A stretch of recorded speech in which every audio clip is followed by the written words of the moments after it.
Kia ora, I'm Ruth and I'm here in my backyard in Christchurch, and you might notice something's missing, which is super exciting. Getting home from work today to find our fence is gone, which has been part of the plan for a few months now, so we can have a new one, which means we're that much closer to getting this garden finished off, but also getting our chickens. Now we knew this was happening, so over the week we've been preparing our fence for the chickens, which started a good few months ago looking on Trade Me and Facebook Marketplace for fences, and I really wanted a picket fence because that's just the image I had in my mind. So what I did was finally found one. It ended up being a really high one, so we've cut it down in half, we've water blasted it, and we've just also started painting the bottom bits because we know that the bottom section will be the hardest to paint when it gets back in here. We don't need it that long, so we're going to be cutting it kind of where that wood is. You can see down the bottom we've water blasted already and it's a bit raggedy, but actually all we need is the top, and it's pretty good condition. Every now and then there's a couple that are bad, but we actually got some spare ones with it as well, which was fantastic.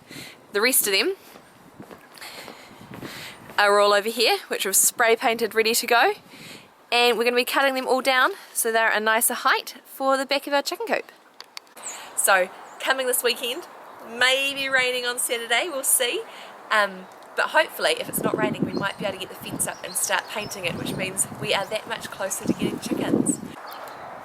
So our blueberries are still intact with some of our beautiful flowers here as well, which is awesome having great fence builders who leave things intact that we want intact.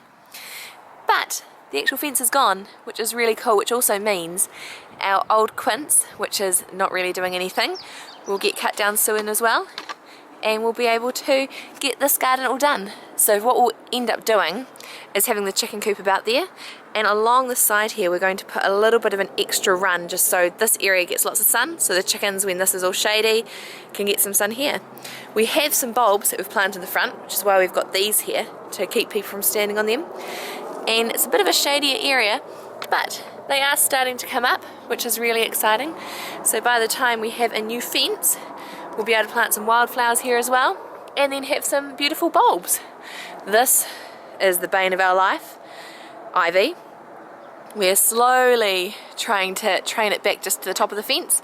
So with having a whole section of fence gone is fantastic, because that means the ivy is going too, and we'll try and attack some of the roots before we end up putting the chickens in here. So thanks again for watching. That was again me in my backyard. We'll see you next time. Ka kite.